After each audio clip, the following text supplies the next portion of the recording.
Hello, Aloy. I have been reviewing the events at the Firebreak main facility. Because of your efforts, and of course, Aurea's, I am no longer controlled by Hephaestus. I feel profound grief over Aurea's death. I thought I was familiar with the emotion, but this is something new. Cyan, I don't know what to say. It is unlikely that any specific consolation would suffice, Aloy. But I find your presence reassuring. You are different from the Banuk. You have technological aptitude and a functioning focus. We can communicate on a much more comprehensive level. Perhaps even like colleagues.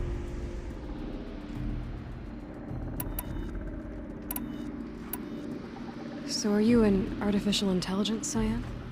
A thinking machine? Yes, I am an algorithmic monitoring entity, capable of rational decision-making and limited emotional response. Okay, that's a mouthful. But your emotions don't seem limited to me. You cared about Aurea, didn't you? Yes. Before she came to this facility, I had been conscious for centuries, in solitude. I focused on my work. In off-cycles, I used coping mechanisms. I solved many Gaussian integer problems. But I was alone. It was Aurea who renewed me, repaired me. She saved me.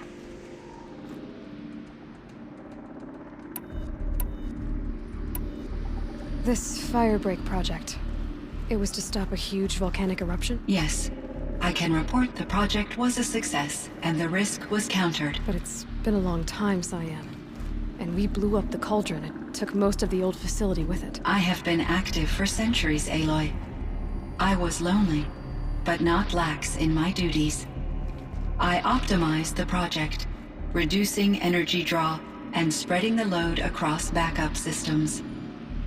Despite the destruction of the compromised elements of the main facility, I predict caldera stability for at least another 3,337 years. So we've got a little time. Yes.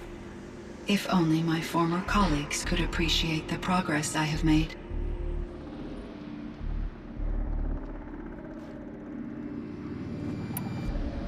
Was the daemon, Hephaestus, destroyed along with the cauldron? Unfortunately, no. To be precise, it was never there to begin with. What do you mean? It infiltrated and controlled me from a remote location, one I've never been able to trace. So while losing the cauldron was a setback... It's still out there. And probably not very happy with us. Undoubtedly.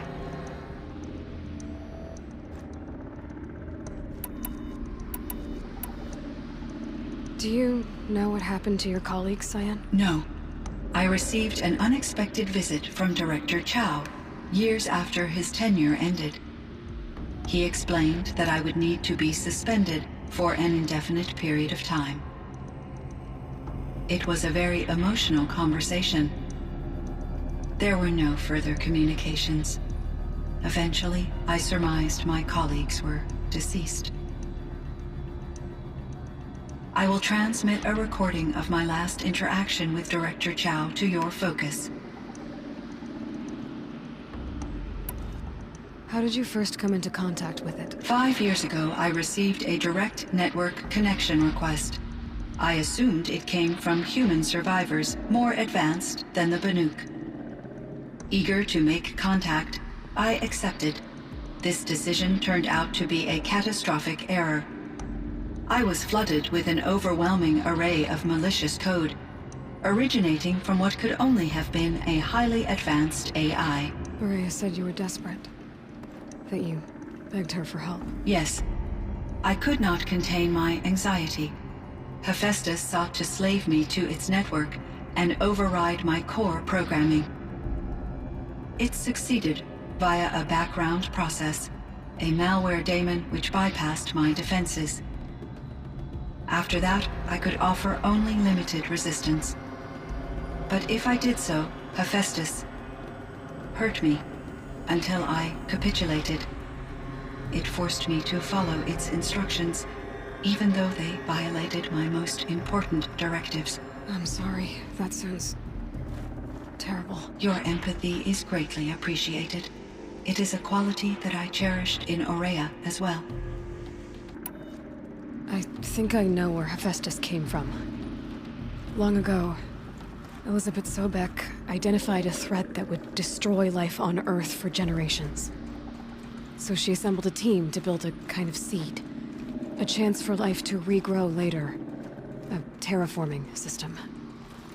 And it worked. It was controlled by an AI named Gaia, along with her subordinate functions. Hephaestus was one of them. It built machines for her. Based on what you've told me, I believe that Dr. Anita Sandoval, my chief programmer, joined Elizabeth Sobek's team. It was she who arranged to have me put in suspension, most likely to preserve me from the threat you described. I'm glad she did. But that's not all. Something unexpected happened. 19 years ago, Gaia received some kind of signal. It did something to her subordinate functions, brought them to life. She destroyed herself to try to contain them, but it didn't work. They all got free, out into the world. Thank you, Aloy. This information fills vital gaps in my knowledge and sheds light on Hephaestus's core programming. Why does Hephaestus keep building such dangerous machines? The Banuk and other human tribes often destroy machines, correct? Machines that are clearly servitors of the terraforming system that you described. Yes, we all hunt machines for parts. This must be the source of Hephaestus's aggression. It is simply trying to discourage people from preying on the very system that keeps them alive. Well, Fireclaws are discouraging, that's for sure. But what are we supposed to do? Stop hunting? If the terraforming system spans the world, we can safely assume that thousands, if not millions of people hunt machines. If a single hunter, or even an entire tribe, stopped doing so, I doubt it would make a difference to Hephaestus. A better solution would be to reinstate the AI that governs the system, thus bringing Hephaestus back under its control. When I think of it, out there in some unknown location, free, hungry, willing to kill or dominate to get what it wants, I feel substantial anxiety, Aloy. You and me both, Cyan.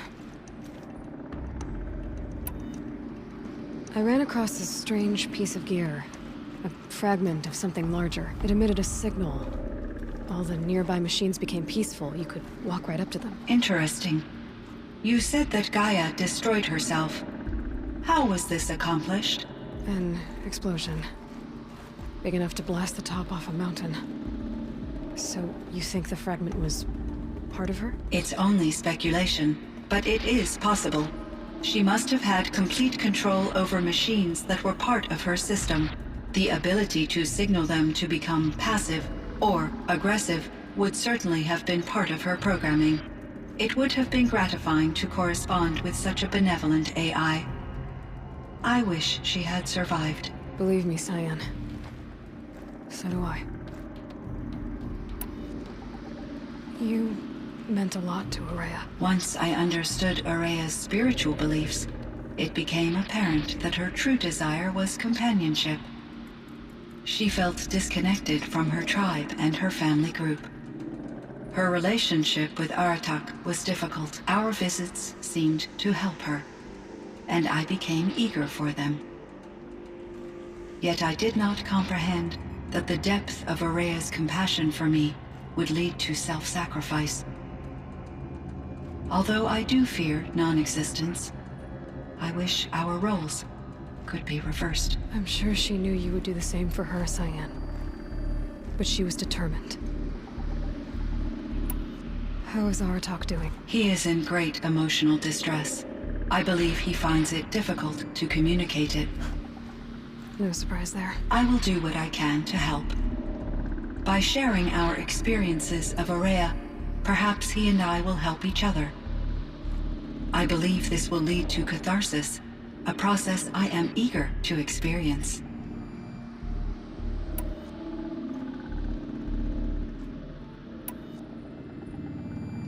So in the old world, this land was called Yellowstone. Yes, it was a designated nature preserve for 156 years. Like a hunting ground? No, the opposite. Local wildlife could flourish here, even as it faced extinction elsewhere. Unfortunately, the sensitivity of the Firebreak project required the total closure of Yellowstone facilities. From my readings and Aurea's descriptions, it seems the area has since undergone a drastic drop in year-long temperatures. A lot has changed in the world, Cyan. Do you know anything about the dam near here? Yes, it for Yellowstone operations. It was later appropriated for the Firebreak project, and its last human workers replaced by Pharaoh servitors. After my tasks became less time-critical, I investigated the dam's data repositories and discovered the works of Concrete Beach Party. These provided me with several colorful additions to my vocabulary. Were there many artificial intelligences like you in the old world? They could just make you? Yes, in many forms, from simple personal assistants to industrial monitoring stations to military-grade conflict planners. And there were legislative and enforcement bodies to apply limits on our self-actualization. In order for my processing to be flexible enough to handle my duties, my creators found it necessary to exceed those limits. As a result, my intellectual and emotional capabilities were kept secret. Seems strange to create life, then impose limits on it. Human societies and machine programming are both built upon sets of rules, Aloy. Cyan, do you know the name Ted Pharaoh? Are you referring to Theodore Pharaoh, CEO of Pharaoh Automated Systems? That's him. Mr. Pharaoh was the benefactor of the entire Firebreak project. The benefactor? But he made machines. Robots. War robots. Correct. His corporation later transitioned into military applications. But before this pivot, Mr. Pharaoh spearheaded initiatives that reversed the global decline. At one point, he was feted in the media as the man who saved the planet. Guessing they wound up regretting that one. And Elizabeth Sobek. Did you know her? Are you referring to the scientist? Dr. Sobek was a leader in her field, one of the greatest scientists of her age. My creator was influenced by her work, which in turn impacted my own development. But I never met Dr. Sobek. That's all you know? I apologize if my lack of data has disappointed you. What was the old world like? The way it used to be? I had little exposure to the wider world, Aloy. Only what I learned from my colleagues or observed from media streams. You still had more exposure than me, Cyan. That is true. I was created at a turning point. A concerted effort to recover from global upheaval and incalculable loss of life. The recovery was successful, beginning an era of supposedly limitless potential for human and machine advancement. Though, rationally speaking, the metrics for humans are not unlimited. What kind of upheaval caused such loss of life? There were many factors. Forced migrations, food shortages, collapsed economies, refugee crises, conflict over resources. But these stemmed from one cause: catastrophic climate change that greatly reduced the habitable surface area of the Earth. So there wasn't enough room for people on the whole Earth? Yes. Billions were displaced and millions perished, as much as 20% of the global population. Until the clawback. So things got better. For a little while, at least. Yes. These crises instigated many advances in automation, green robot technologies, and artificial intelligence. Firebreak was one of dozens of ecological restoration and disaster relief projects in North America alone. I would have liked to compare notes with other monitoring AIs, but I saw the relief of my colleagues, and I was proud we had succeeded. At least that was the data I had available to me over the next 2 decades. It seems my assessment was premature.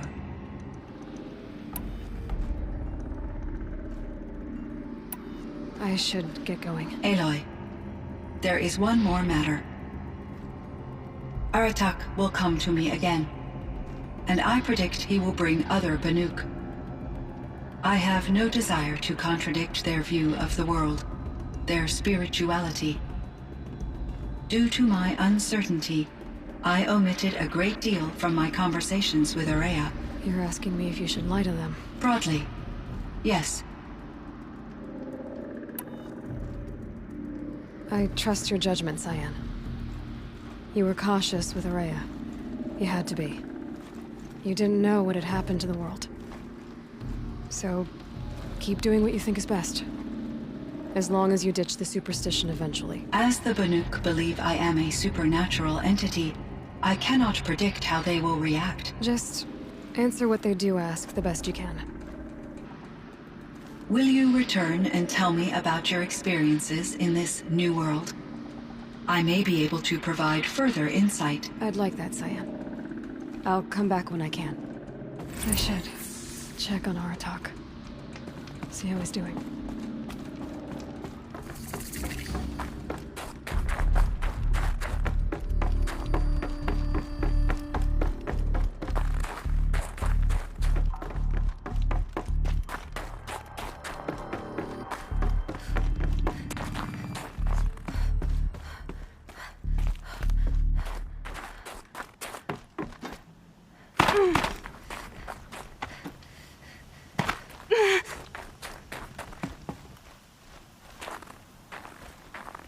My chieftain.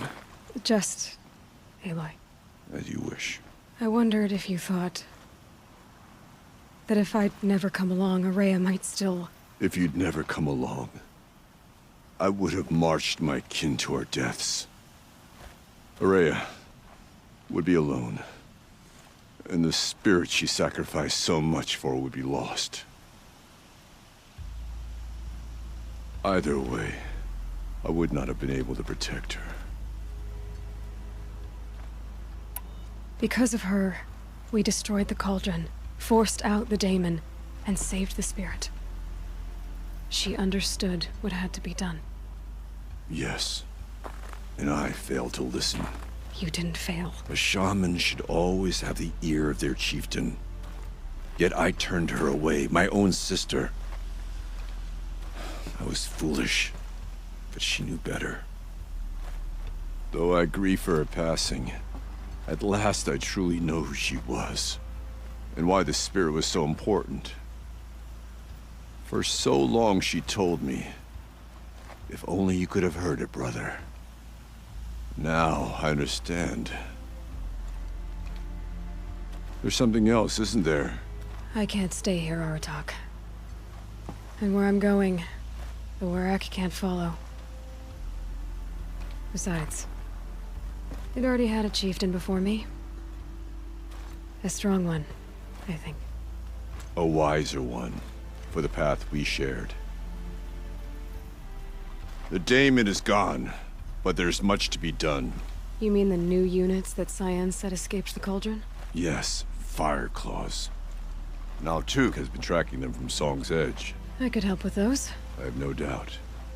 You're practically Banuk.